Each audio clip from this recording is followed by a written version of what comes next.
ओम शांति। 1 अगस्त 2022। बाबा के महावाक्य। मीठे बच्चे, बाप जो ज्ञान की मीठी मीठी बातें सुनाते हैं वह धारण करनी है। बहुत मीठा शीर खंड बनकर रहना है, कभी लून पानी नहीं होना है। प्रश्न: किस महामंत्र से तुम बच्चों को नई राजधानी का तिलक मिल जाता है? उत्तर: बाप इस समय तुम बच्चों को महामंत्र देते हैं। मीठे लाडले बच्चे, बाप और वर्षे को याद करो। घर गृहस्थ में रहते कमल फूल समान रहो तो राजधानी का तिलक तुम्हें मिल जाएगा। दूसरा प्रश्न: कहा जाता जैसी दृष्टि वैसी सृष्टि, यह कहावत क्यों है?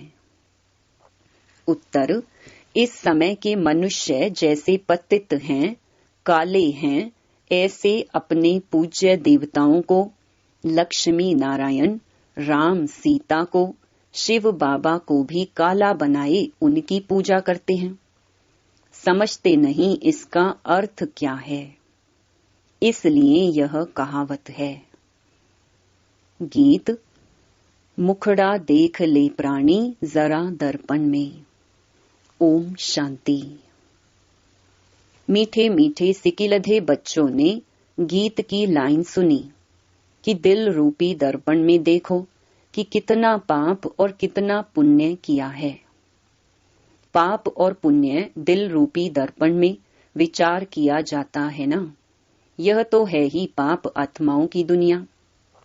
पुण्य आत्माओं की दुनिया सतयुग को कहा जाता है। यहाँ पुण्य आत्मा कहाँ से आई? सब पाप ही करते रहते हैं, क्योंकि रावण राज्य है। खुद कहते भी हैं, हे पतित पावन आओ।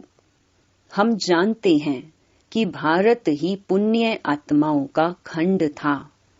कोई पाप नहीं करते थे। शेर बकरी इकट्ठा पानी पीते थे, शीर खंड थे। बाप भी कहते हैं, बच्चे शीर खंड बनो। पुण्य आत्माओं की दुनिया में तमो प्रधान आत्मा कहाँ से आई? अभी बाप ने रोशनी दी है। तुम जानते हो कि हम सतो प्रधान देवी देवता थे। उन्हों की महिमा ही है सर्व गुण संपन्न 16 कला संपूर्ण। हम खुद भी उनकी महिमा करते हैं।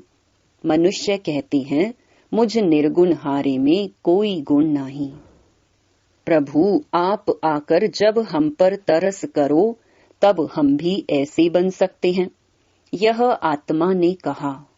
आत्मा समझती है इस समय हम पाप आत्मा हैं। पुण्य आत्मा तो देवी देवताएं हैं जो पूजे जाते हैं। सभी जाकर देवताओं के चरणों पर झुकते हैं। साधु संत आदि भी तीर्थों पर जाते हैं। अमरनाथ श्रीनाथ द्वारे जाते हैं। तो यह है ही पाप आत्माओं की दुनिया। भारत ही पुण्य आत्माओं की दुनिया थी जब लक्ष्मी नारायण का राज्य था। उनको ही कहा जाता है स्वर्ग। मनुष्य मरते हैं तो कहते हैं स्वर्ग गया, परंतु स्वर्ग है कहाँ? स्वर्ग जब था तब सतयुग था। मनुष्यों को तो जो आता है सो कह देते हैं, समझते कुछ भी नहीं। स्वर्ग में गया तो जरूर नरक में था। सन्यासी मरते हैं तो कहते हैं ज्योति ज्योत समाया। तो फर्क हो गया ना। ज्योति में समाया माना फिर यहाँ आना नहीं है। तुम जानते हो जहाँ हम आत्माएं रहती हैं उसे निर्वाण धाम कहा जाता है। वैकुंठ को निर्वाण धाम नहीं कहेंगे। बच्चों को बहुत मीठी मीठी ज्ञान की बातें सुनाते हैं जो बहुत अच्छी रीति धारण करनी चाहिए। तुम जानते हो बाबा आए हैं हमको वैकुंठ का रास्ता बताने। बाप आए हैं राजयोग सिखलाने। पावन दुनिया का मार्ग बताए गाइड बन ले जाते हैं। बरोबर विनाश भी सामने खड़ा है, विनाश होता है पुरानी दुनिया का। पुरानी दुनिया में ही उपद्रव आदि होते हैं, तो बाबा कितना मीठा है।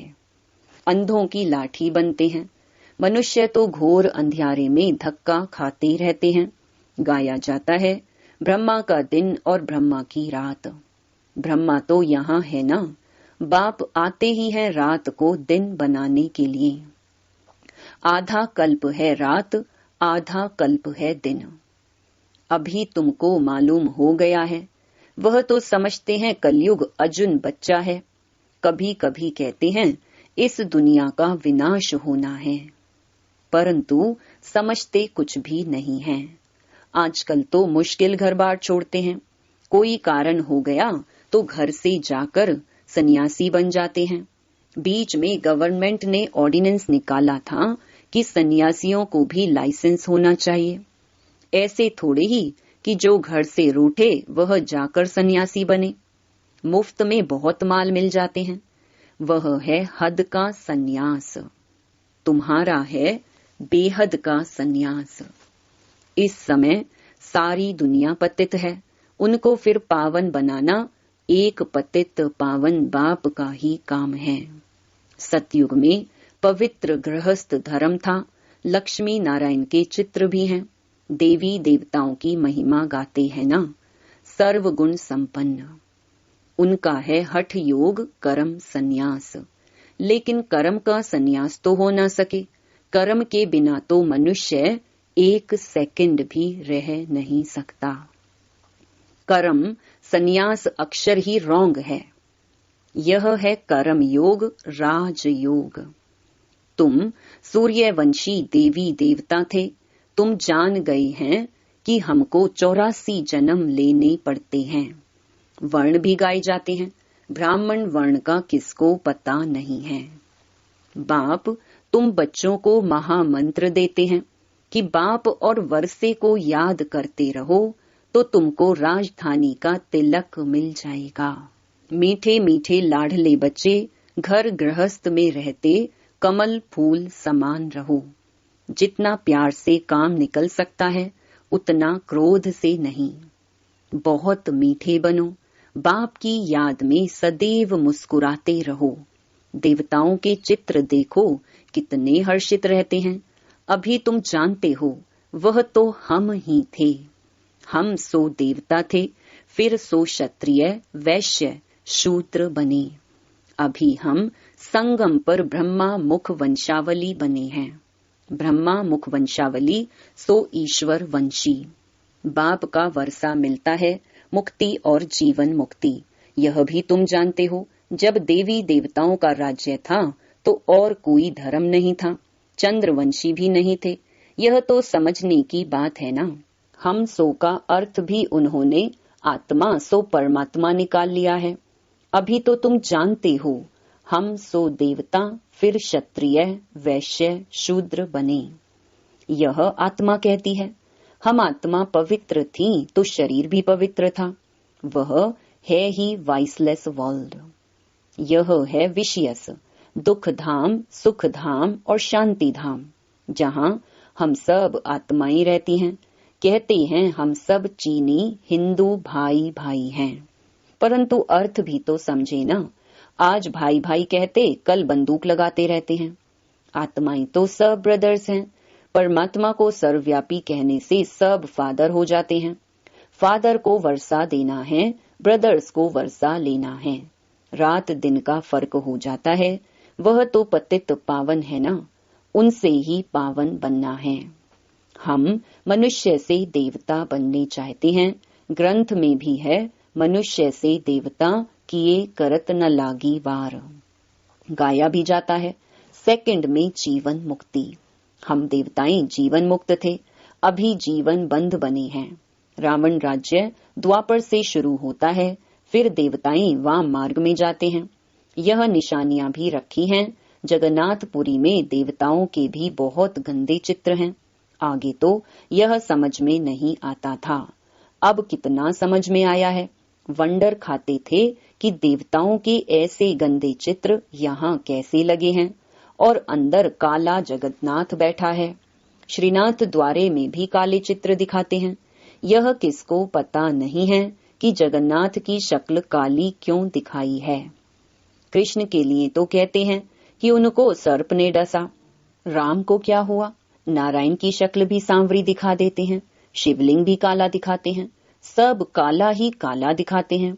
जैसी दृष्टि वैसी सृष्टि। इस समय है ही सब पतित काले, तो भगवान को भी काला बना दिया है। पहले पहले शिव की पूजा करते थे, हीरों का लिंग बनाते थे, अब वह सब चीजें गायब हो गई हैं। यह तो मोस्ट वैल्यूबल चीजें हैं। पुरानी चीज का मान कितना होता है? पूजा शुरू हुए 2500 वर्ष हुए तो इतने पुराने होंगे और क्या। पुराने पुराने चित्र देवी देवताओं के हैं, यह फिर कह देते हैं लाखों वर्ष के हैं। अभी तुम जानते हो 5000 वर्ष पहले भारत स्वर्ग था। अभी कलयुग है, विनाश सामने खड़ा है, सबको जाना है। बाप ही सबको ले जाते हैं। ब्रह्मा द्वारा तुम ब्राह्मण बने, फिर तुम्हारी देवताएं पालना करेंगे। यह बातें कोई भागवत गीता में नहीं है। बाप कहते हैं यह नॉलेज गुम हो जाती है। लक्ष्मी नारायण तो त्रिकालदर्शी नहीं है, फिर यह ज्ञान परंपरा कैसे चल सकता है? तुम ही इस समय त्रिकालदर्शी हो। सबसे अच्छी सेवा इस समय तुम करते हो, तो तुम हो सच्चे सच्चे रूहानी सोशल वर्कर। तुम अभी आत्म अभिमानी बनते हो। आत्मा में जो खाद पड़ी है वह निकले कैसे? बाप जौहरी भी है ना। सोना में आयरन की खाद पड़ते पड़ते आत्मा पतित हो गई है, अब पावन कैसे बने? बाप कहते हैं हे आत्मा, माँ मेकम याद करो। पतित पावन बाप श्रीमत देते हैं। भगवानुवाच हे आत्माएं, तुम्हारे में खाद पड़ती है, अभी तुम पतित हो। पतित फिर महात्मा थोड़ी हो सकते हैं। एक ही उपाय है, माँ मेकम याद करो। इस योग अग्नि से तुम्हारे विकर्म दग्ध होंगे। कितने आश्रम हैं, अनेक प्रकार के हठ योग के चित्र लगे हुए हैं। यह है योग अथवा याद की भट्ठी। भल गृहस्थ व्यवहार में रहो, भोजन आदि बनाओ, बच्चों की संभाल करो। अच्छा सवेरे तो टाइम है ना, कहा भी जाता है राम सिमर प्रभात मोरे मन। आत्मा में बुद्धि है, भक्ति भी सवेरे करते हैं। तुम भी सवेरे उठ बाप को याद करो, विकर्म विनाश करो। सारा किचड़ा निकल आत्मा कंचन बन जाएगी, फिर काया भी कंचन मिलेगी। अभी तुम्हारी आत्मा 2 कैरेट भी नहीं है। भारत के देवी देवताओं के 84 जन्मों का हिसाब लेना पड़े। वर्ल्ड की हिस्ट्री ज्योग्राफी रिपीट होती है, परंतु आयु कितनी है यह जानते नहीं। कल्प की आयु को ही नहीं जानते हैं। बाप कहते हैं मैं आया हूँ श्रीमत देने, श्रेष्ठ बनाने। याद की अग्नि से ही खाद निकलेगी और कोई उपाय नहीं है। बच्चों को बहादुर बनना है, डरो मत। जिनका रक्षक खुद भगवान बाप बैठा है, उनको किससे डरना है? तुम्हें कोई श्राप आदि क्या देंगे? कुछ भी नहीं। अच्छा, मीठे मीठे सिकिलधे बच्चों प्रति मात पिता बाप दादा का याद प्यार और गुड मॉर्निंग। रूहानी बाप की रूहानी बच्चों को नमस्ते। धारणा के लिए मुख्य सार। पहला, कोई भी काम प्यार से निकालना है, क्रोध से नहीं। बाप की याद में सदा हर्षित रहना है, सदा देवताओं जैसे मुस्कुराते रहना है। दूसरा, आत्मा में जो खाद पड़ी है वह याद की अग्नि से निकालनी है, विकर्म विनाश करने हैं, बहादुर बन सेवा करनी है, डरना नहीं है। वरदान, सर्व कर्मेंद्रियों को लॉ और ऑर्डर प्रमाण चलाने वाले मास्टर सर्वशक्तिमान भव। मास्टर सर्वशक्तिमान राजयोगी वह है जो राजा बनकर अपनी कर्मेंद्रियों रूपी प्रजा को लॉ और ऑर्डर प्रमाण चलाई। जैसे राजा राज्य दरबार लगाते हैं, ऐसे आप अपने राज्य कारोबारी कर्मेंद्रियों की रोज दरबार लगाओ और हालचाल पूछो कि कोई भी कर्मचारी अपोजिशन तो नहीं करते हैं। सब कंट्रोल में है। जो मास्टर सर्वशक्तिमान है, उन्हें एक भी कर्मेंद्रिय कभी धोखा नहीं दे सकती। स्टॉप कहा तो स्टॉप। स्लोगन: समय पर सर्व शक्तियों को कार्य में लगाना ही मास्टर सर्वशक्तिमान बनना है। मातेश्वरी जी के अनमोल महावाक्य। पहला, वास्तव में ज्ञान प्राप्त करना तो एक ही सेकंड का काम है, परंतु अगर मनुष्य 1 सेकंड में समझ जाएं, तो उनके लिए 1 ही सेकंड लगता है। सिर्फ अपने स्वधर्म को जान जावें कि मैं असल में शांत स्वरूप आत्मा हूँ और परमात्मा की संतान हूँ। अब यह समझना तो 1 सेकंड की बात है, परंतु इसमें निश्चय करने में कोई हठ योग, कोई जप तप, कोई भी प्रकार का साधन करना कोई जरूरत नहीं है। बस सिर्फ ओरिजिनल अपने रूप को पकड़ो। बाकी हम जो इतना पुरुषार्थ कर रहे हैं वो किसके लिए?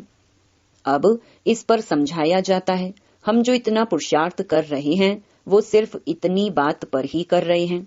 जैसे अपनी प्रैक्टिकल जीवन को बनाना है तो अपनी इस बॉडी कॉन्शियस से पूरा निकलना है। असल में सोल कॉन्शियस रूप में स्थित होने व इन दैवी गुणों को धारण करने में मेहनत अवश्य लगती है।